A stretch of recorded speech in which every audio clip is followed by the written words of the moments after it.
your channel current affairs by Kamal. This is me Kamal. So guys, आज का जो topic है ना, बहुत इंटरेस्टिंग टॉपिक है और आप सोचेंगे कि ये कोई मजाक तो नहीं है, बिकॉज टॉपिक का नाम आप थंबनेल देख के समझ गए होंगे एंड द फर्स्ट इंटरफेस देख के आपको लग रहा होगा ये क्या है. इसी चीज को समझाने के लिए मैं आया हूँ गाइज. बनाना कोविड, जैसे आप देख रहे होंगे स्क्रीन पे ही लिखा हुआ है पहले से ही, बनाना कोविड. तो इसका मतलब क्या है? कोविड पेंडेमिक से पूरी दुनिया इस समय जूझ रही है. इंडिया बहुत ज़्यादा क्रिटिकल सिचुएशन में है और इसी समय पर एक प्लांट्स वाला कोविड का आना बहुत बुरा साबित हो सकता है इंडिया के लिए गाइज. तो इसी के ऊपर मैं एक प्रेजेंटेशन लेके आऊँ आप सबको समझाने के लिए कि बनाना कोविड है क्या. तो जैसा कि मेरे टॉपिक का नाम है current affairs, so I will be updating you with every information regarding current affairs. So guys, let's move on the topic. Banana Covid नाम से पता चल रहा है इट्स अ पेंडेमिक और सेएस की डिजीज है बनाना प्लांटेशन की. तो इसके बारे में करते हैं गाइज हम कि ये क्या है. Okay guys, let's move to the next slide. अच्छा, बनाना कोविड ये है क्या? Okay guys, let's try to know this. What is the banana Covid?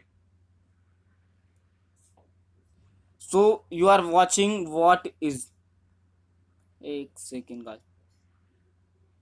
या so what is banana covid? It's name, इसका जो नाम है वो है फिज़ेरियम विल्ट TR4. फिज़ेरियम विल्ट TR4 इसका नाम है.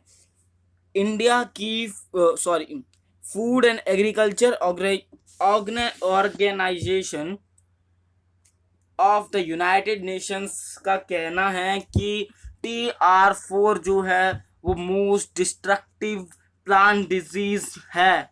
ये सबसे ज़्यादा डिस्ट्रक्टिव प्लांट डिजीज है गाइस. ये कहना है यूनाइटेड नेशंस के फूड एंड एग्रीकल्चर ऑर्गेनाइजेशन का. ये था कि होता क्या है, ये क्या है, ये जो बीमारी है, ये डिजीज है, प्लांट डिजीज, ये था क्या है.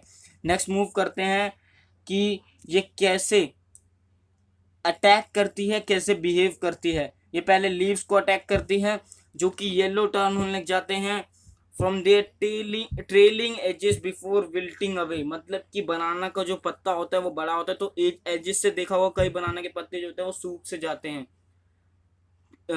पीले पड़ जाते हैं. तो ऐसे ही अटैक करता है और उसके बाद धीरे धीरे बाकी प्लांट्स के पार्ट में फैल जाता है और पूरी फसल में फैल के पूरी फसल को बर्बाद कर देता है. So it is so much destructive. Let's move to the next thing, that is where, like how did it came in India and all that. ये जो था TR4, ट्रॉपिकल रेस 4 इसका पूरा नाम है. ट्रॉपिकल रेस 4 ये था ताइवान में पहली बार आइडेंटिफाई हुआ. ताइवान में पहली बार आया ये. ताइवान से, जैसे चाइना के वुहान से ट्रेवल हुआ था, वैसे ताइवान से ट्रेवल हुआ है बनाना कोविड. ये एशिया की कंट्रीज में आया, फिर मिडल ईस्ट में गया, अफ्रीका में, और उसके बियॉन्ड गया ये लैटिन अमेरिका में. ओके गाइज, नेक्स्ट है कि इसका एपिसेंटर क्या है.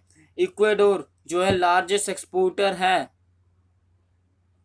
बनानास का, वो इस समय एपिसेंटर बन चुका है. साइंटिस्ट जो है वो इस समय ये भी नहीं पता लगा पा रहे कि इंडिया में ये एंटर कैसे हुआ, क्योंकि एक्सपोर्ट इंपोर्ट इस समय बहुत ज़्यादा कंट्रोल थी.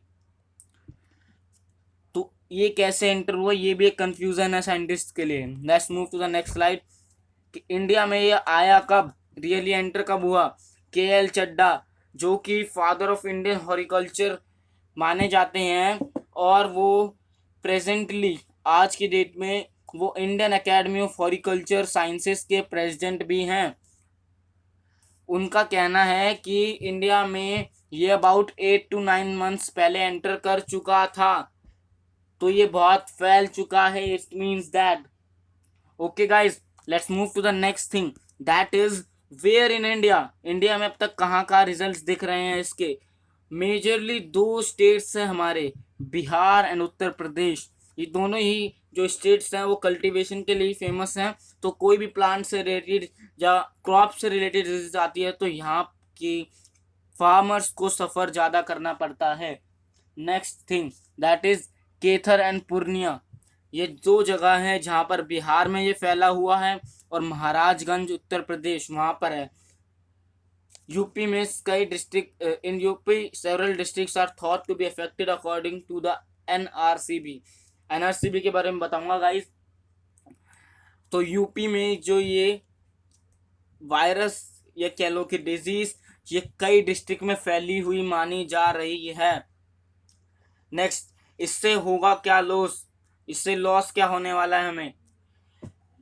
The spreading disease has jeopardized India जो ग्लोबली जो है वो अबाउट $26 बिलियन का ट्रेड होता है, बनाना ट्रेड। तो वो इससे इम्पैक्ट होगा। तो इतना लॉस नहीं, अराउंड इतना लॉस हो सकता है। ओके गाइस, इतना लॉस हो सकता है। और इंडिया जो है वो 27 मिलियन टन्स बनानास प्रोड्यूस करता है एनुअली और ग्रो करता है 100 वेराइटीज, अलग अलग वेराइटीज बनानास की, केलों की 100 अलग अलग वेराइटीज प्रोड्यूस करता है। तो इंडिया को बहुत बड़ा नुकसान हो सकता है इससे। So let's now move to the next thing that is preservatives. मतलब कि प्रिजर्व कैसे कर सकते हैं, बचा कैसे सकते हैं। प्रिजर्वेटिव्स क्या हैं, फसलों को बचाने का, इससे छुटकारा पाने का। वो सिर्फ एक ही है, जैसे आज कोविड के समय पे हो रहा है कि वो चेन तोड़ना। The only thing is to break the chain, chain को तोड़ना। वो कैसे पॉसिबल है कि the Indian Council of Agriculture Research जो है वो कई मेजर्स बता रही है। उसमें से एक मेजर्स है बायोप्रीमिंग। बायोप्रीमिंग का मतलब है कि जिन फार्मर्स की फसल इससे इफेक्ट हो चुकी है, अफेक्टेड है, उनको एक चीज करनी है। वो क्या करना है कि उन्हें एटलीस्ट ईयर और 2 ईयर्स, मतलब कि 1 से 2 साल के लिए बनाना ना ग्रो कर उस फील्ड पे राइस को ग्रो करना चाहिए। क्योंकि ये पर्टिकुलरली बनाना क्रॉप्स के लिए ही है। ये इंसानों को, लिसन गाइस, इंसानों को बिल्कुल इम्पैक्ट नहीं डालेगी, लेकिन फसल बनाना की ही खराब होगी। सिर्फ फसल में भी सिर्फ बनाना की, जैसे कोविड जो है वो सिर्फ इंसानों में फैल रहा है, ना कि जानवरों में। वैसे ही जो बनाना कोविड है ये सिर्फ बनानास में ही फैलेगा, बाकी किसी और भी क्रॉप में नहीं फैलेगा। Keep it in mind guys कि किसी और क्रॉप्स में नहीं फैलेगा। So I think you all have got it now. This was the end of all this. So मैं ये बताऊंगा कि आपको ये वीडियो इसके लिए थी कि आपको अपडेट कर सकूं कि करंटली क्या क्या हो रहा है कंट्री में। बिकॉज जो इम्पॉर्टेंट थिंग्स हैं वो आप शायद मीडिया से पता चल जाती हो एंड ऑल दैट, बिकॉज इसके बारे में बहुत कम अब तक दिखाया गया है एंड नॉट इवन शोन। क्योंकि हमारी मीडिया प्रोपोगेंडा जानती है गवर्नमेंट का and that's reality. So in that case we are suppose to show you this. क्योंकि ये जो टॉपिक्स हैं कुछ मीडिया में भी नहीं उठ रहे, सोशल मीडिया पे भी आगे नहीं आए अब तक। So it's was my responsibility to make you all familiar with this one topic. So guys this is end of video. अगर आपको वीडियो पसंद आई है तो लाइक बटन को बिल्कुल ठोक दीजिए और चैनल को सब्सक्राइब कीजिए और इस वीडियो को ज़्यादा से ज़्यादा फॉरवर्ड कीजिए, शेयर कीजिए, ताकि सब लोगों को इसके बारे में पता चले और इसके जो प्रिवेंशन के तरीके हैं वो ज़्यादा से ज़्यादा फैल सकें। Thank you guys, I hope you like the video.